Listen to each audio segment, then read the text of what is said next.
The cold metal floor pressed against his face as consciousness slowly returned. His head throbbed with a dull pain that spread down his neck and into his shoulders. He tried to move his arms, but thick restraints held them behind his back. The air smelled strange, like burnt copper mixed with something he couldn't identify. Opened his eyes slowly. The room was dark except for a pale blue light that came from somewhere above him. As his vision cleared, he saw thick bars made of energy surrounding him on all sides. Beyond the bars, shadows moved. "The human is awake," a voice said. The words were harsh and clicking, like stones grinding together. A translation device in his ear turned the sounds into words he could understand. Heavy footsteps approached. A figure stepped into the light and got his first clear look at his captors. The creature stood nearly 7 feet tall, with scaled skin that shimmered between green and gray. Its eyes were yellow with vertical pupils, like a snake. Sharp teeth showed when it spoke. "I am commander of the Empire," the creature said. Its voice was cold and precise. "You are now a prisoner aboard the warship Dusk Harvester. Your small vessel was easy to capture. Your distress signal was easy to track." Said nothing. He simply watched the commander with dark, steady eyes. Another stepped forward, this one shorter but wider with scars running across its scaled face. "I am Chief Interrogator. You will answer our questions, human. We want to know about your military positions, your colonies, your defenses." Still remained silent. He shifted slightly, testing the strength of his restraints. They were strong, designed to hold something much larger than a human. They didn't know that humans were weaker than most species in the galaxy.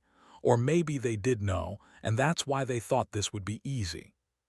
"Speak," commanded. "Where did you come from? What were you doing in our space?" His lips stayed closed. He continued to watch them with that same calm expression. His face showed no fear, no anger, nothing at all. It was like looking at a statue. Made an annoyed sound deep in its throat. "They say humans are weak, soft skin, no natural weapons, no armor, small and fragile." It walked closer to the energy bars. "Yet you do not beg, you do not cry. Why is that?" For the first time spoke. His voice was quiet and rough from disuse. "Would it matter if I did?" The interrogator laughed, a sound like rocks falling down a cliff. "No, but it would be more entertaining." Raised a clawed hand and stepped back. The commander studied carefully. "Your vessel had military-grade shields, military encryption on your communications. Yet your identification says you are a simple scout, a civilian contractor checking navigation routes." Tilted its head. "This does not match." "People lie on their identification all the time," said simply. "Indeed they do." Turned to a third who stood in the shadows. This one was younger, smaller, with brighter scales. "Ensign, what did we find on his ship?" The young stepped forward nervously. "Very little, Commander. Basic supplies, old star charts, a small amount of food. No weapons except a standard energy pistol." Paused. "But there was one strange thing, a photograph. A physical photograph, not a digital image." "Show me," ordered. Held up a small square of treated paper. Even from inside his cell could see it clearly. His jaw tightened just for a moment. The photograph showed 2 people in military uniforms standing in front of a sunset. One was younger, with fewer scars. The other was a woman with kind eyes and a bright smile. "Who is this?" asked. His voice became even quieter. "Someone you should not ask about." Laughed again. "A threat from inside a containment cell. Humans are amusing." It turned to, "Let me begin the enhanced interrogation. I will have answers by tomorrow." Considered this, then nodded. "Very well, but do not kill him. Dead prisoners answer no questions." "Of course, Commander." His yellow eyes gleamed with something that might have been pleasure. The interrogator touched a control panel outside the cell. The energy bars flickered, then changed color from blue to red. Immediately, felt a sharp pain run through his body. It started at his restraints and spread outward, like fire in his veins. His muscles tensed involuntarily. But he did not scream. He did not beg. He simply closed his eyes and focused on breathing. Interesting, said, watching closely. Most species cry out immediately. Humans must process pain differently. It increased the power. The red light grew brighter. His breathing became faster, harder. Sweat appeared on his forehead. His hands, hidden behind his back, clenched into fists so tight that his fingernails cut into his palms. But still, no sound escaped his lips. Ensign shifted uncomfortably. Commander, perhaps. Silence snapped. This is necessary. We must learn about humanity's capabilities. The pain continued for what felt like hours but was probably only minutes. Finally, decreased the power and the red light faded back to blue, slumped forward, gasping for air. You are strong for a human, admitted. But strength means nothing here. Everyone breaks eventually. Everyone talks. Lifted his head slowly. His face was pale and covered in sweat, but his eyes were clear.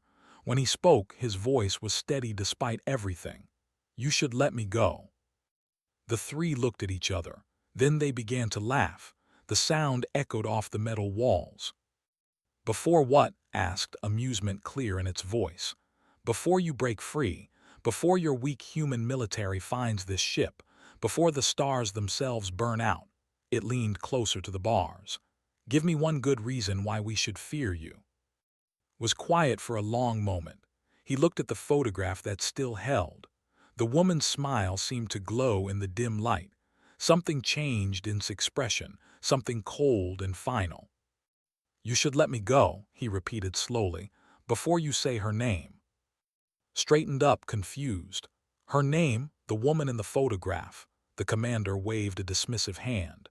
We will learn everything about you, human, your family, your friends, your past, and we will use all of it against you. Closed his eyes. When he spoke again, it was barely a whisper. Then you've already made your first mistake. They left the detention block, their laughter fatting down the corridor. Behind them sat alone in his cell. The pain from the interrogation was already fatting. His body was used to pain, but his mind was focused on something else entirely. He thought about the photograph, about the woman's smile, about the day that picture was taken when the world still made sense, about the day she died when everything changed. In the darkness, began to count his heartbeats. He began to feel the energy from the restraints, the way it flowed through the metal, through his body. He had time. They would come back tomorrow. They would ask more questions. And eventually, they would make their second mistake. They would find her name in his records. They would say it out loud, thinking it would break him. They didn't understand that it would do the opposite. Opened his eyes and stared at the energy bars. In the pale blue light, he smiled. It was not a happy smile.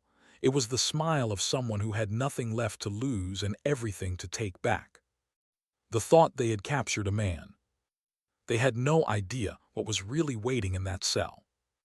3 days passed slowly aboard the Dusk Harvester, endured interrogation after interrogation, each one worse than the last, seemed to enjoy finding new ways to cause pain, electric shocks, sonic weapons that made his bones vibrate, chemicals that made his skin feel like it was burning. But did not break. He did not tell them about human colonies or military positions. He barely spoke at all. This confused them greatly. Their scientists said humans should be weak, that their pain tolerance should be low. Yet this one man endured things that would have killed members of other species. Commander stood in her private office, staring at a data screen. The information about their prisoner was frustratingly incomplete. His identification listed him as age 37, occupation listed as navigation scout, but there were gaps in his history, large gaps that made no sense. She called to her intelligence officer. What have you found? The intelligence officer, a thin with dark blue scales, approached nervously. Commander, I have been searching through the human data we captured from their border stations. The prisoners' records are strange. Strange how? Much of his file is heavily encrypted, military-grade encryption. I managed to break through some of it, but large sections remain locked, displayed several documents on the main screen. What I did find is concerning. Leaned forward, explain. 12 years ago, the prisoner was part of something called Operation. It was a military action against an alien invasion near one of humanity's outer colonies. The operation was successful, but the casualty list was long. Highlighted a section. The prisoner's name appears here, but his rank and unit designation are redacted, completely blacked out. And there are other names on that list, all with similar redactions. Pulled up another file. But one name appears frequently in connection with the prisoner, a woman named She Was. The woman in the photograph interrupted. She remembered the picture had found. What else does it say about her? Hesitated. She is listed as killed in action during operation. The report says she sacrificed herself to save a civilian transport ship carrying children. She was the prisoner's spouse. Considered this information carefully. A dead wife. That could be useful. Emotional leverage often worked where physical pain did not.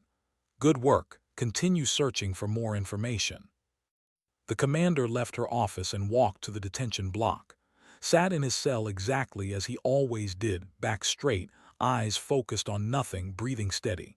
His body showed the marks of interrogation, bruises, burns, but his expression remained calm. Human said, "I wish to speak with you about something personal." His eyes shifted to look at her, but he said nothing. "We have been reviewing your history," continued. "We found information about Operation, about what happened there 12 years ago." For the first time, something changed in his expression. It was subtle, just a slight tightening around his eyes, but noticed. "We found records of casualties," she continued, watching his reaction carefully. "So many names, so many deaths." She paused deliberately. "We found the name, your wife. The report says she died saving others." His entire body went rigid. His breathing stopped completely for several seconds. When he spoke, his voice was barely audible. "What did you say?" Felt a small sense of victory. Finally, she had found something that affected him. That was her name, correct. She died in. Stop. The word came out like a knife cutting through air. But didn't stop. She had found his weakness and she intended to use it. According to the records, she flew her ship directly into an enemy vessel to save a transport full of children. Very heroic, very foolish. If she had been smarter, she might have. I said stop. Stood up slowly.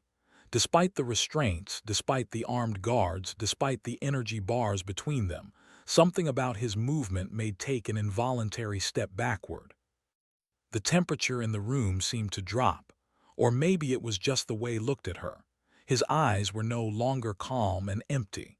They were filled with something dark and cold, like staring into deep space itself. "You know nothing about her," said quietly. "You know nothing about what she was, what she meant, what she did." Memories flooded through his mind, images he usually kept locked away. Laughing during training exercises, always finding joy even in difficult moments. Sleeping beside him, peaceful and safe. In her pilot's chair, making impossible maneuvers look easy. And then the final memory, the one that never left him. The enemy ships surrounding the civilian transport. The transport's engines were damaged. It couldn't jump to hyperspace, couldn't run, couldn't fight. Inside were 300 children being evacuated from a dying colony. His voice over the communication channel, "I can do this. I can save them." His own voice desperate, "There has to be another way. Please don't." Her reply soft and certain, "There isn't. You know there isn't. Take care of yourself. Live well. Live for both of us." Then her ship accelerating, faster and faster, directly toward the largest enemy vessel. The explosion that followed, bright enough to blind his sensors temporarily. When his vision cleared, the enemy ship was destroyed and the transport was escaping to safety. Was gone. back in the present, looked at Commander with those cold, dark eyes. After she died, I made a choice.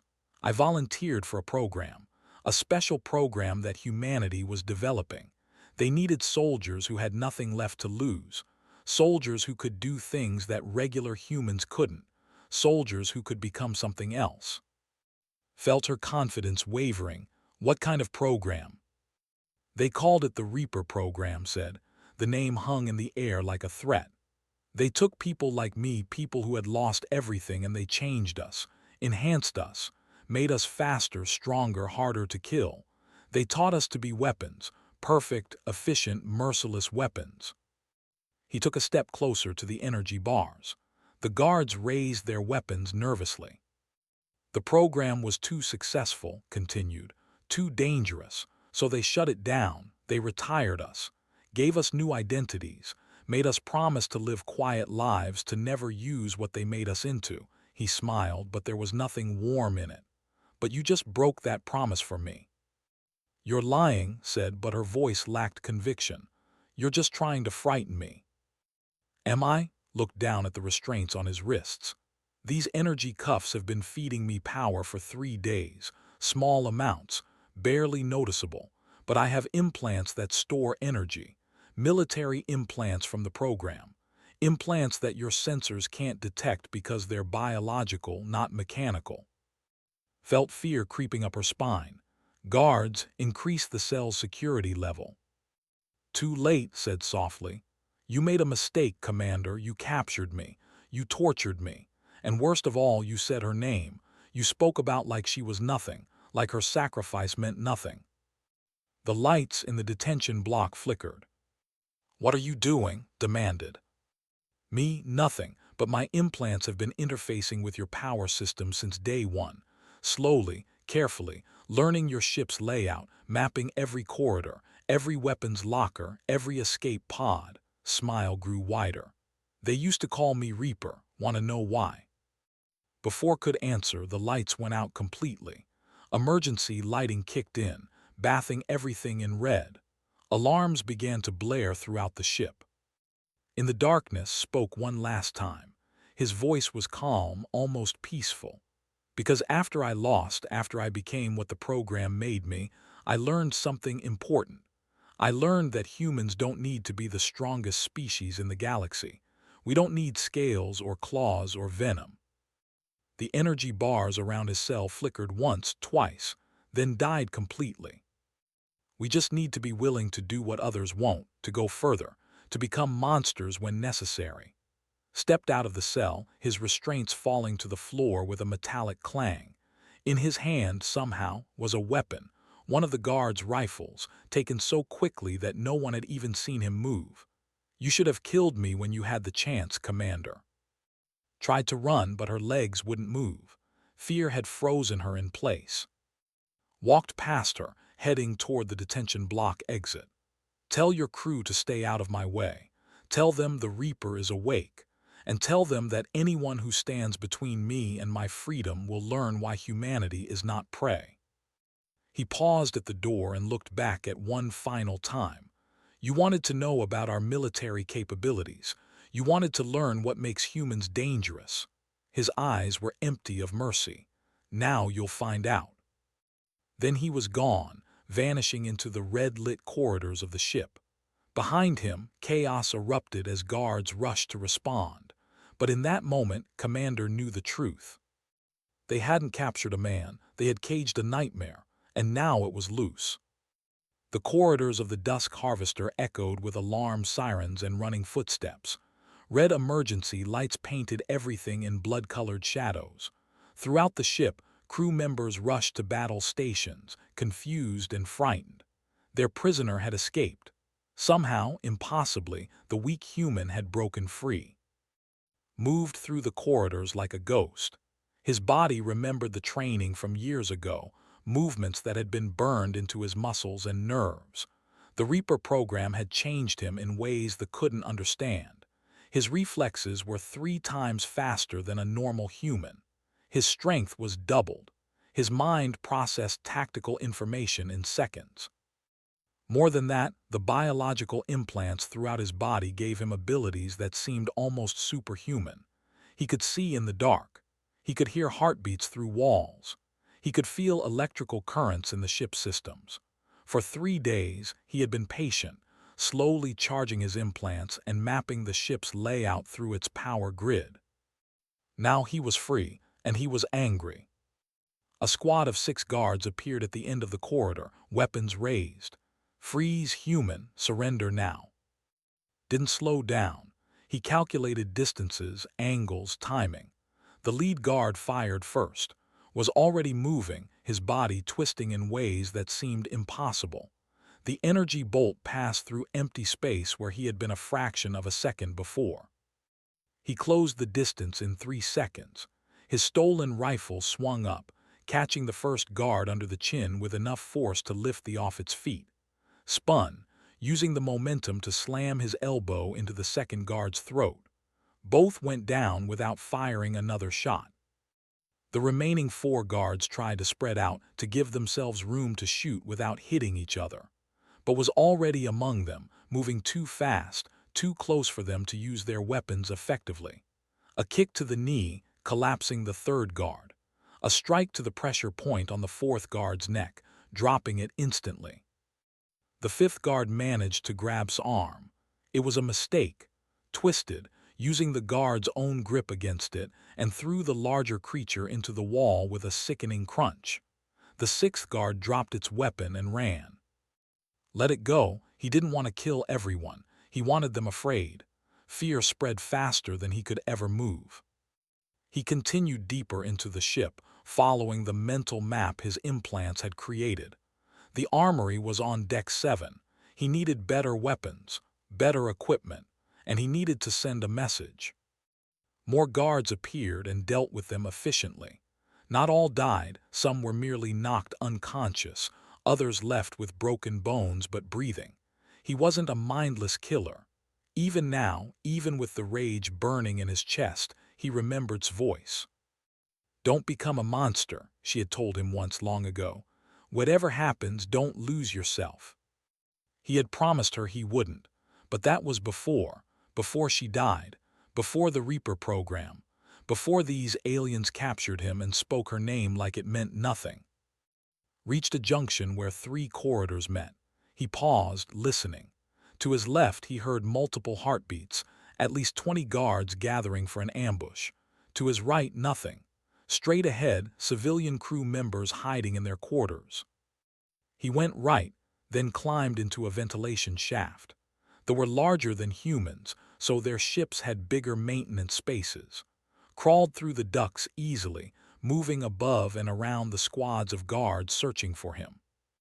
His implants picked up a communication signal, his voice, distorted by the metal around him but still understandable. "All units, the human is heading toward the armory. Set up defensive positions. Do not let it reach the weapons." Smiled in the darkness of the vent. They thought they knew where he was going. They thought they could predict him. They were wrong. He bypassed the armory entirely and headed for the ship's main power core instead. If he could control the power, he could control the ship.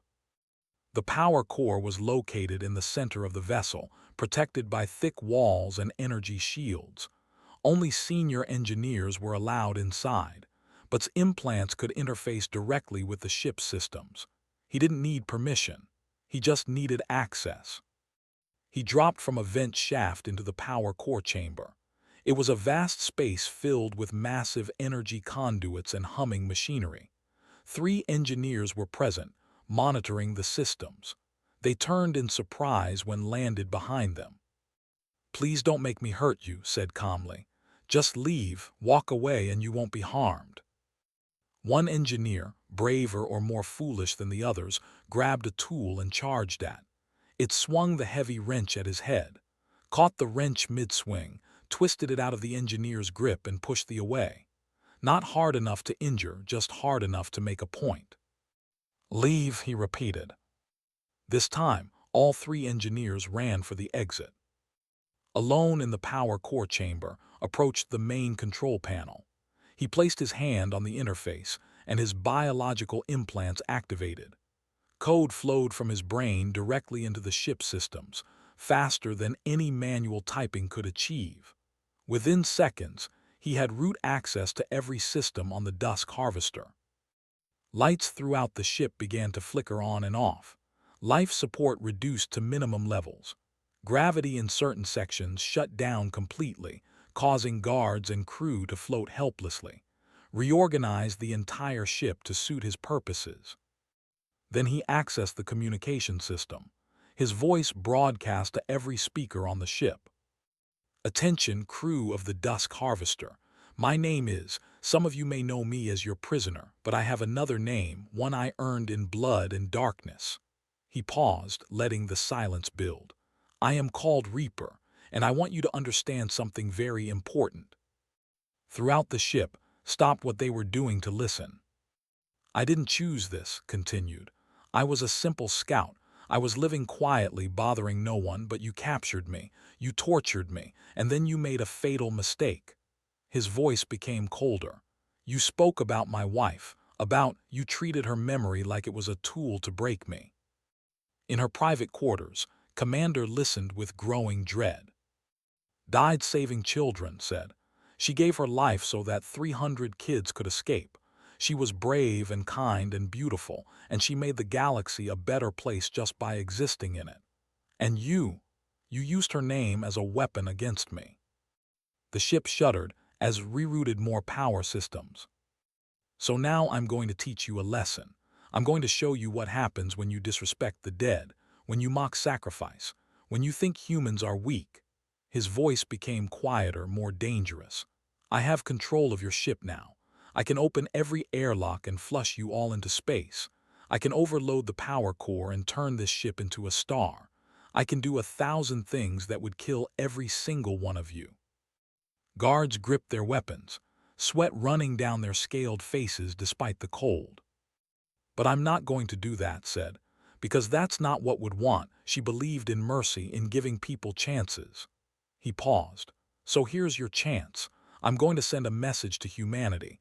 I'm going to tell them where you are, and you have a choice. You can run or you can stay and face what comes next.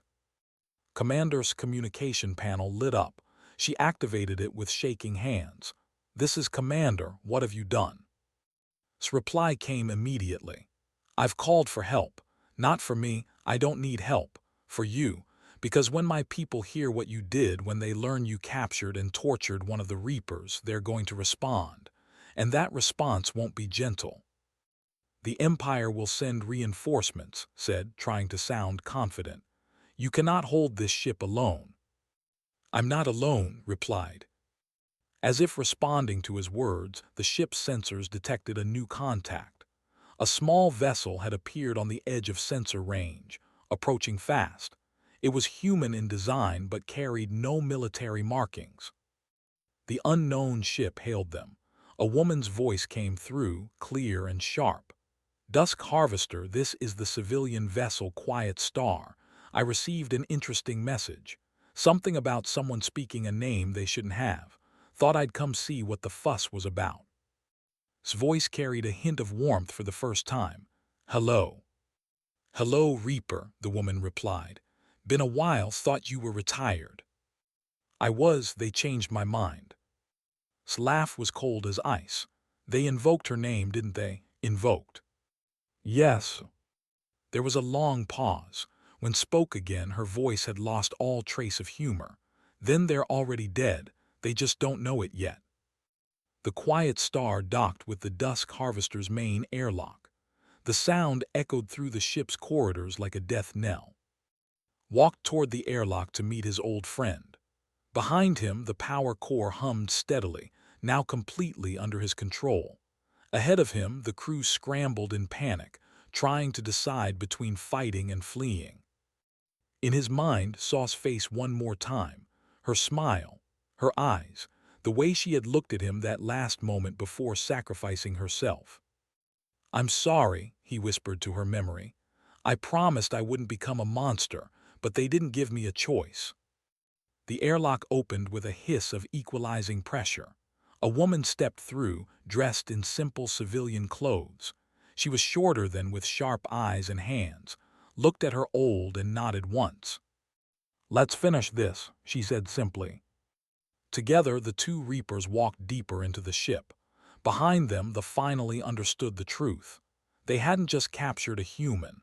They had awakened something that should have stayed asleep. And now, there would be a reckoning. And moved through the ship's corridors with perfect coordination. They didn't need to speak. Years of training together had created a bond deeper than words. When moved left, covered right. When one attacked, the other defended. They were like two parts of the same weapon. "How many did you send the message to?" asked as they walked. Her eyes scanned every corner, every shadow. "Just you," replied. "I knew you'd be enough." "You always were sentimental," but there was a smile in her voice. "The others are scattered across 3 systems now. Most of us are trying to live quiet lives like the program wanted." "I was trying too." "I know," his expression hardened. "They really spoke about." "They did." Said nothing for a moment. She had known too. They had all been in the same unit during operation. She had watched the explosion that took her friend's life, had attended the memorial service, had seen what it did too.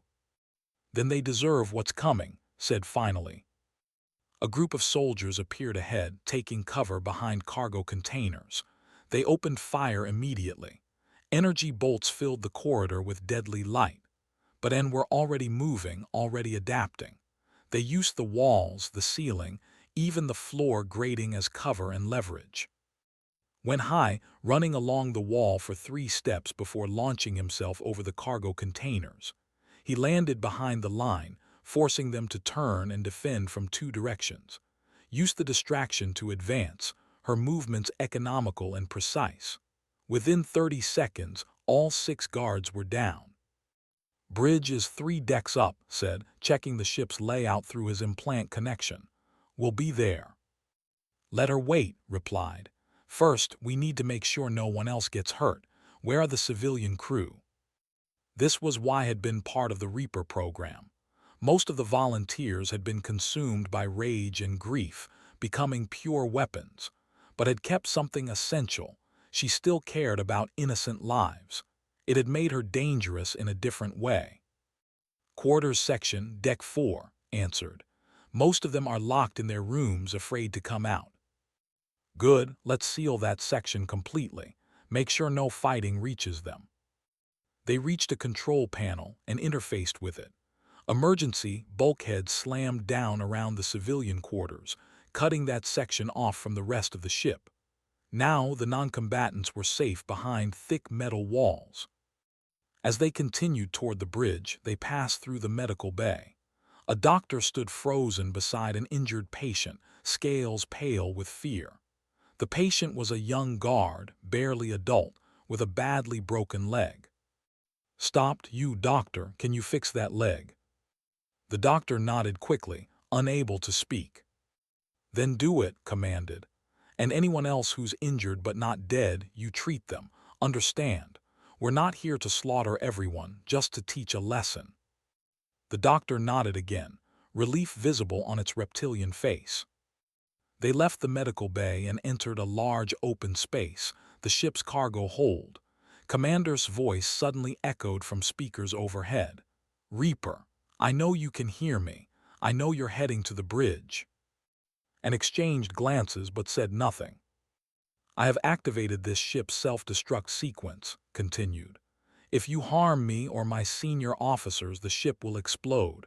Everyone will die, including you." Laughed a harsh, sharp sound. "She thinks we care about dying." "She doesn't understand," agreed. "After what we've lost, death isn't a threat, it's just rest." They continued forward. The cargo hold led to a series of maintenance corridors that would take them directly to the bridge. But as they entered these corridors, something changed. The lights stabilized. The emergency alarm stopped. The ship's systems normalized. "She's locked us out," said, frustrated. "Cut my connection to the main computer." "Doesn't matter," replied. "We don't need control of the ship. We just need to reach the bridge." They found the main elevator that led to the command deck. But the elevator had been disabled, and the shaft was filled with armed guards positioned at different levels, all pointing weapons downward. Trap observed. Obviously, examined the situation. 40, maybe 50 guards in there, good firing positions, limited approach angles. Want to go around? No time is probably calling for help. We need to end this before reinforcements arrive. He looked at. Remember the training tower, week 7. Grinned, the suicide run. Yeah, I remember, you broke 3 ribs. Worth it though. Let's hope you're faster now. Took a running start and leaped into the elevator shaft. Energy bolts immediately filled the space with light and heat, but he wasn't moving in a straight line. He bounced off walls, grabbed pipes and cables, swung himself through impossible angles. Each movement was calculated to keep him alive for 1 more second. Followed right behind, her approach different but equally effective. She climbed rapidly along one wall, using the shadows and structural elements as cover. Guards fell as and past them. Not all died, some were merely disarmed and thrown aside. The Reapers didn't enjoy killing. They were simply very, very good at it when necessary. They reached the top of the shaft together, both breathing hard but otherwise unharmed. The bridge entrance was directly ahead, sealed by a heavy blast door. She's not going to open that, said. Don't need her to, placed both hands on the door. His implants activated, sending a powerful electromagnetic pulse into the door's locking mechanism. The metal groaned, sparked, then the locks disengaged with a mechanical clunk. The door slid open. The bridge of the Dusk Harvester was a large, circular room filled with control stations and display screens. Commander stood in the center, surrounded by her senior officers. The interrogator was there too, holding a weapon aimed at the doorway. A dozen guards formed a protective semicircle. 1 more step and we fire, announced. And then the ship explodes, we all die together. Walked onto the bridge slowly. Followed, keeping her hands visible and empty. They stopped at the center of the room, surrounded by weapons pointed at them from all directions. You can't win this, said. Even if you kill us, you'll die too. The self-destruct is active, only I can cancel it. Looked around the bridge at all the frightened faces, at all the weapons. Then he looked at, I don't need to win, I just need you to understand. Understand what? Why you should never capture a human, why you should never torture us, and most importantly, his voice became quiet and cold, why you should never, ever speak the names of our dead. He pulled something from his pocket, the photograph, the one that Ensign had taken from his ship, the image of him and standing together in the sunset. He held it up so everyone on the bridge could see. Her name was, said. She was kind, she was brave. She loved children and stupid jokes and flying through asteroid fields even though it terrified her. She was my wife, my partner, my best friend. His hands trembled slightly. And she died saving 300 kids she had never met.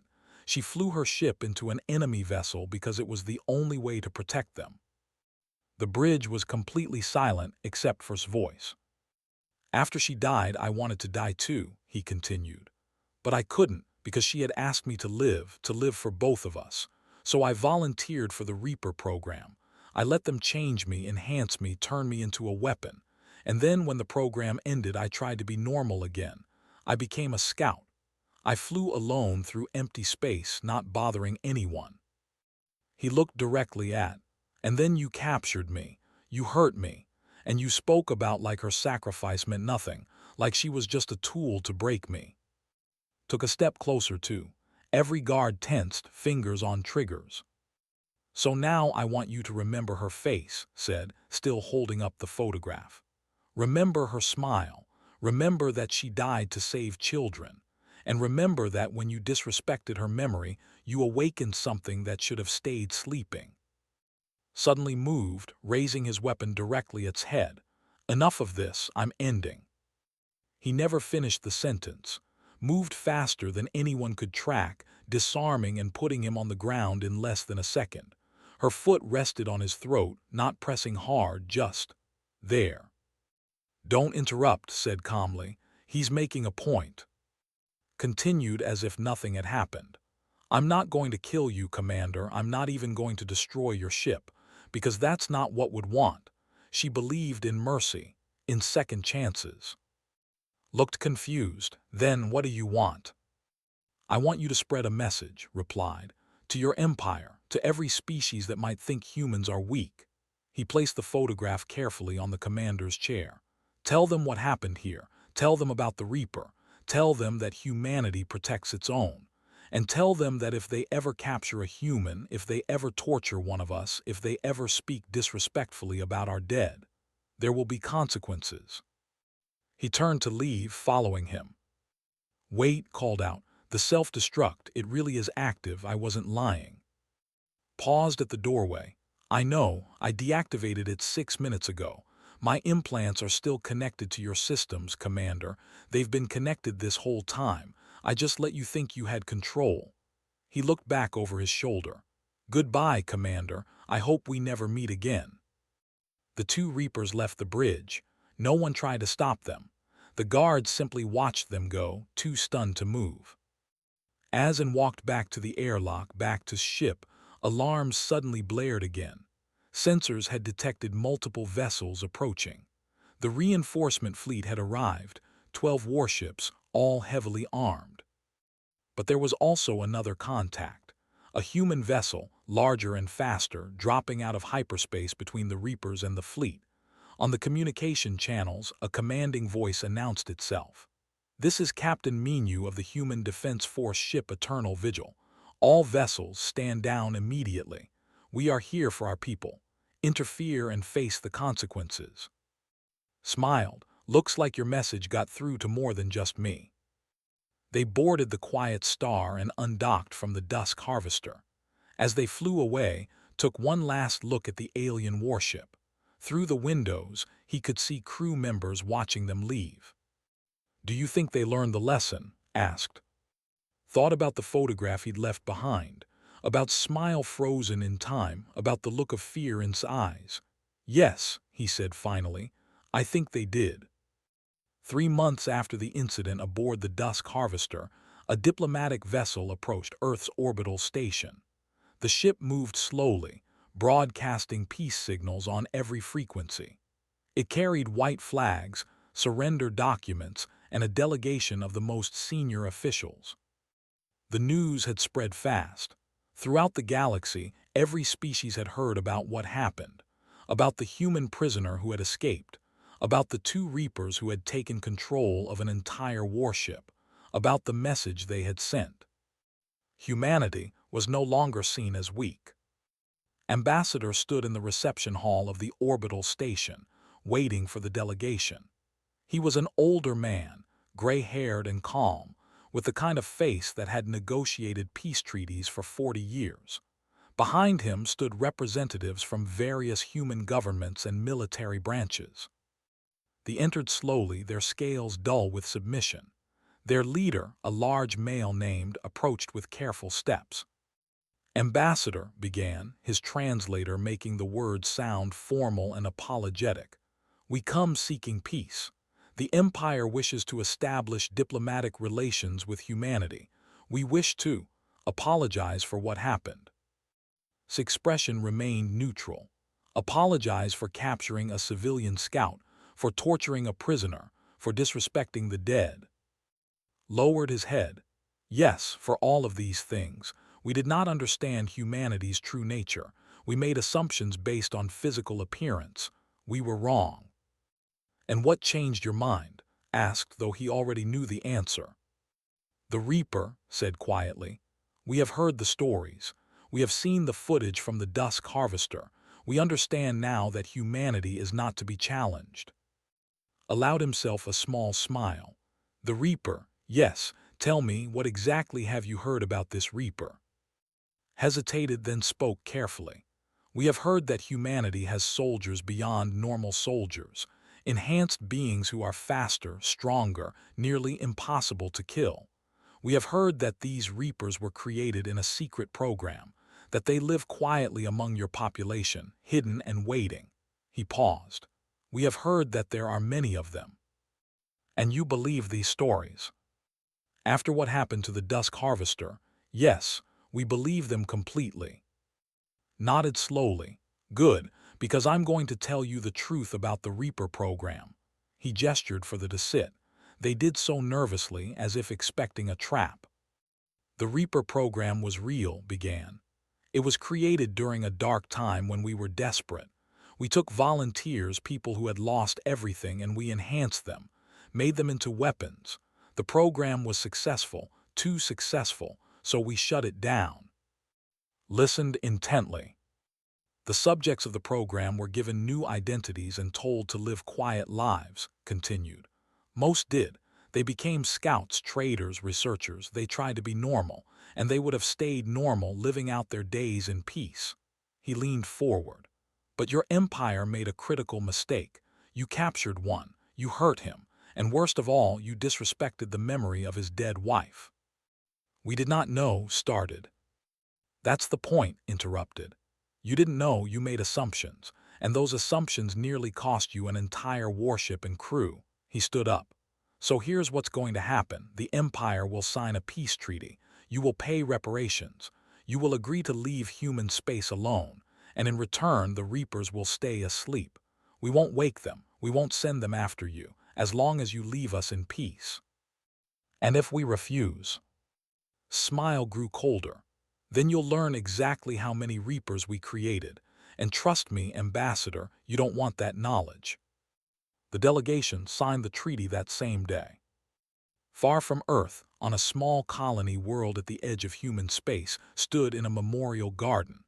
The garden was simple but beautiful, flowers of every color, trees that provided shade, stone benches for quiet reflection. In the center stood a wall made of black marble, covered in names. Thousands of names. People who had died in various conflicts over the decades. One name near the top, carved with extra care, read, "Placed fresh flowers at the base of the wall, like he did every morning." He stood there for a long moment, his hand resting on the cold stone beside her name. "They learned," he said quietly, speaking to her memory. They learned not to disrespect the dead, not to underestimate humanity." He smiled slightly. "You would probably say I went too far, that I should have shown more mercy, and maybe you'd be right, but I wanted them to remember you, to know what they had mocked." The wind rustled through the garden, and for a moment could almost imagine it was voice, gentle and understanding. "Captain," a small voice called. Turned. A young girl, maybe 8 years old, stood at the edge of the garden. She held a piece of paper in her hands, folded carefully. "Hello, Sora," said gently. The girl lived in the colony with her parents. She often came to the garden to draw pictures. "What do you have there?" Sora approached shyly. "I made a picture for the wall for all the people who died protecting us." She unfolded the paper, revealing a drawing of flowers, simple, childish, but filled with care. "My teacher said these people were heroes, that they saved kids like me." Felt something tight in his chest. He knelt down to be at Sora's eye level. "They were heroes," he confirmed. "Every single one of them, and they would be very happy to know that kids like you remember them." "Can I put my picture on the wall?" Sora asked. "I think that would be perfect." Together they placed the drawing at the base of the memorial, right beside flowers. Sora looked up at the names, her eyes wide. "There are so many." "Yes," said softly, "too many." "Were you a soldier too?" the girl asked. Considered the question. "A long time ago, yes, but not anymore. Now I just remember." Sora nodded solemnly, then ran off to continue playing. Watched her go, watched her laugh with other children near the garden entrance. These were the people had died to protect, people like Sora. Innocent, happy, free. "I became a monster for a while," said to the memorial to his name. "But it was worth it, because now they'll be safer. Now the galaxy knows that humans protect their own, that we remember our dead, that we don't forgive easily when someone hurts us." A shadow fell across the garden, didn't turn around. He recognized the footsteps. "Hello," he said. Sat down on the bench beside him. She had changed out of her combat gear and wore simple civilian clothes again. The treaty was signed. They agreed to everything humanity asked for. Good. They're terrified of us now.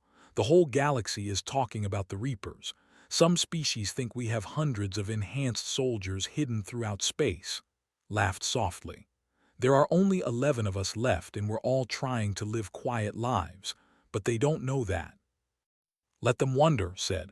Fear is a better defense than weapons sometimes. They sat in comfortable silence for a while, two old soldiers in a garden dedicated to fallen heroes. Do you regret it? Asked finally. What we became, what the program did to us. Thought about this carefully. No, because without the program I couldn't have saved myself. I couldn't have survived losing. The enhancements gave me purpose, gave me a way to keep fighting. He looked at her name on the wall. But I regret that it was necessary. I regret that we live in a galaxy where people need to be turned into weapons. That's the way of things, said. Always has been, probably always will be. Maybe, but believed it could change, believed that peace was possible, stood up slowly. I'm going to honor that belief. I'm going to live quietly, take care of this garden, help the colony when they need it, and hope that the Reapers never have to wake up again. Stood as well. If they do wake up, you know we'll answer the call. I know, that's what makes us dangerous. We don't want to fight, we want to live in peace.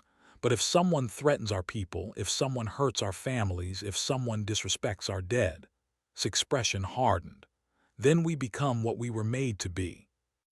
Left soon after, returning to her own quiet life on another world. Remained in the garden until sunset, maintaining the flowers, cleaning the memorial stones, preserving the memory of those who had fallen. As darkness fell, lights came on throughout the colony. Could hear children laughing, families eating dinner together, people living their normal, peaceful lives. This was what it wanted. This was what she had died for. And would protect it for as long as he lived. In the Empire, in military academies across their territory, instructors began teaching a new lesson to their recruits. They showed footage of the Dusk Harvester, of the human prisoner who had escaped, of the devastation two enhanced soldiers had caused. Remember this, the instructors told their students. Never underestimate humanity. They may look weak, they may seem fragile, but they are survivors, they are protectors, and most importantly, they honor their dead. One young recruit raised a scaled hand. Instructor, what happened to the human called Reaper? Where is he now? The instructor's expression was grave. We don't know. He disappeared back into human space. He could be anywhere. He could be anyone. The instructor paused, letting this sink in. That's what makes him truly dangerous. The Reaper could be living on any human colony, looking like a normal civilian, until someone gives him a reason to wake up again. How will we know if we meet him? The recruit asked nervously. You won't, the instructor replied. That's the point. Humanity keeps its deadliest weapons hidden in plain sight, so the lesson is simple: don't give them a reason to reveal those weapons. Don't capture humans, don't torture them, don't threaten their families, and above all, never ever disrespect their dead. The recruit looked at the footage one more time, at the human walking calmly through the ship's corridors, unstoppable and terrifying. I understand, instructor. Good, because the galaxy changed 3 months ago. Before, we thought humans were prey. Now we know the truth. The instructor turned off the display. They were never prey. They were always hunters. We just hadn't given them a reason to hunt yet. Back in his garden, as the twin moons rose over the colony, placed one final flower on its memorial. He whispered a promise to her, as he did every night. I'll keep them safe. I'll live the life you wanted me to live. I'll try to find peace. He touched her name gently. But if someone threatens our people again, if someone forgets the lesson we taught, if someone needs to be reminded why humanity survives. The wind picked up, carrying the scent of flowers through the garden. Then the Reaper will wake again. And throughout the galaxy, in 1,000 different languages, the story spread. The story of the human called Reaper. The story of the wife he loved and lost. The story of what happens when you capture a man and speak the name of his dead. It became a legend, a warning, a promise. Never wake the Reaper. Unless you're ready to face what comes next.